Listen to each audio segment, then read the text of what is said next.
it was the worst day on Wall Street since the crash of 1987. China holds a large portion of the U.S. national debt, over $700 billion. If China were to sell or unload all this debt, what would happen to the United States? Could the entire U.S. economy really collapse?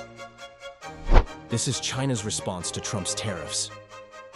Furthermore, there is another Asian country ready to sell billions of U.S. national debt to save itself from its own internal crisis. Could another global crisis be triggered? Main question: what is the public debt? Any country, like any company, needs financing to grow, so it must borrow money to cover its expenses.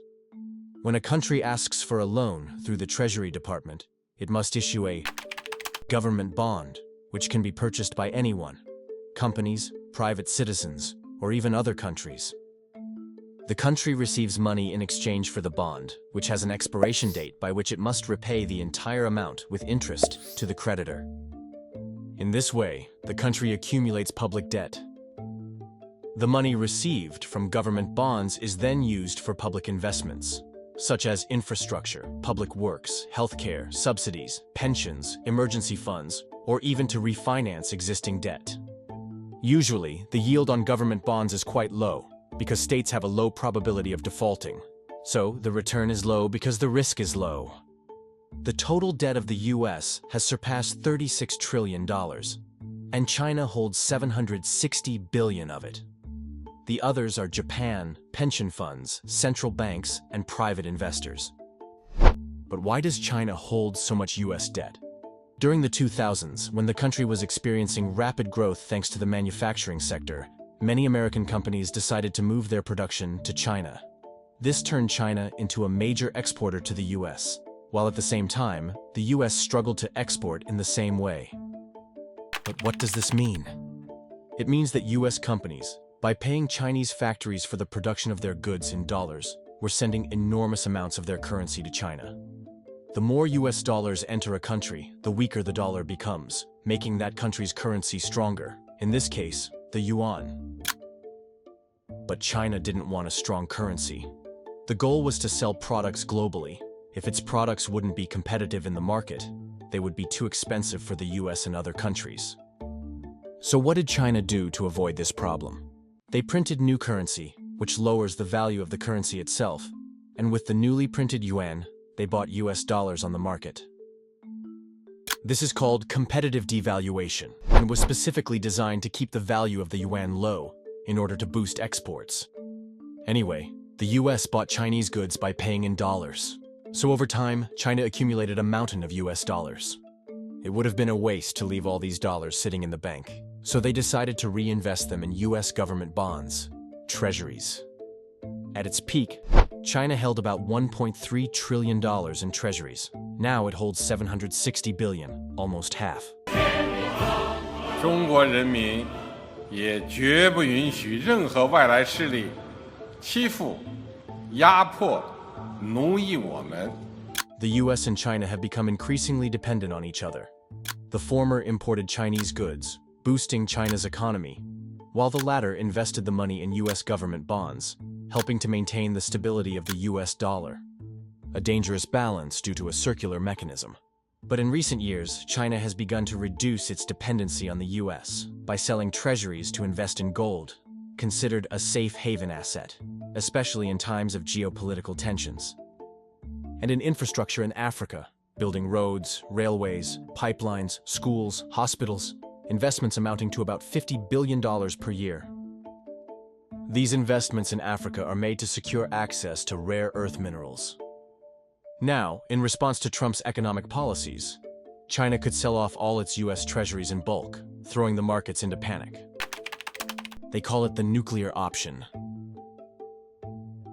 By selling off the bonds in bulk, the dollar would lose value, and the cost of all imported goods, already rising due to tariffs, would increase. As a result, price hikes would reduce purchasing power, leading to inflation. To solve this situation, the Federal Reserve would need to raise interest rates on bonds, which would lead to inflation. Or it could buy them directly to avoid rates from exploding. But to do this, it would need to print new money, leading to inflation once again. But China doesn't even need to sell the bonds. It only needs to let them expire. 60% of them are short-term, and in recent years, China has increased its investments in gold.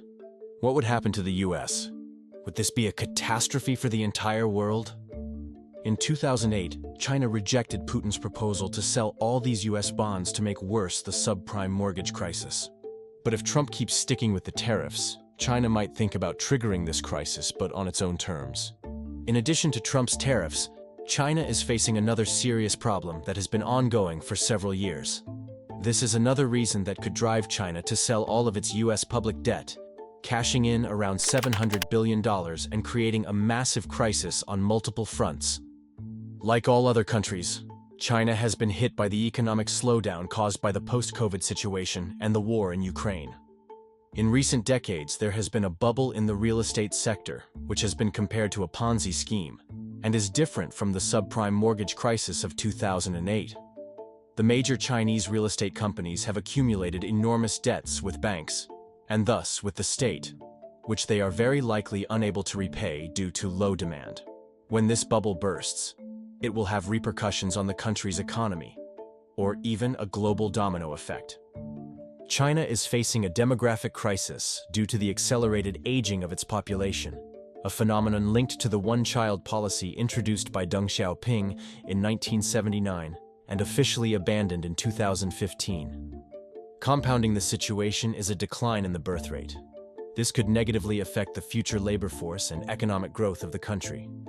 Will China be forced to sell all its US government bonds to save itself? In addition to China, there is another country that could trigger a fire sale of US bonds, like a domino effect: Japan. And Japan is also facing an economic crisis very similar to China's. During the 1980s and 1990s, during its economic boom, Japan accumulated a large amount of US public debt to stabilize its currency and avoid harming its exports, which were a fundamental part of its economy. They wanted to keep the yen below the value of the dollar.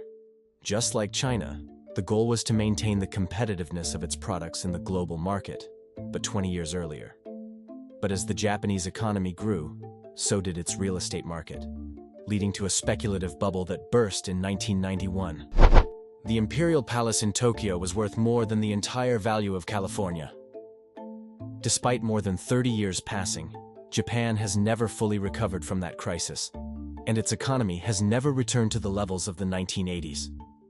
Its public debt in 1980 was only $500 billion. Today, it's about $12 trillion. It has increased by 24 times. And now, Japan is also facing a demographic crisis. Its population is aging rapidly. A quarter of the Japanese population is over 65 years old, and the birth rate is one of the lowest in the world, about 1.3 children per woman. Culturally, it's expected that women focus solely on the family, giving up their careers. So many women delay or forgo motherhood. At the same time, the work culture is very demanding, with long working hours, which leads to women giving up having children for the opposite reason. A low birth rate leads to a decrease in the workforce, and thus, a reduction in productivity, as well as problems in funding pensions and welfare. All of this could force Japan to sell off US public debt. But what would happen if China sold all its US government bonds? China has not yet played this card, and we don't know if it ever will, but the result would be devastating. The value of the dollar would drop, interest rates would rise, global stock markets would wobble. A global crisis would be inevitable. What's certain is that even without lifting a finger, Beijing's economic power continues to grow. The United States, more than ever, will have to be careful how it responds.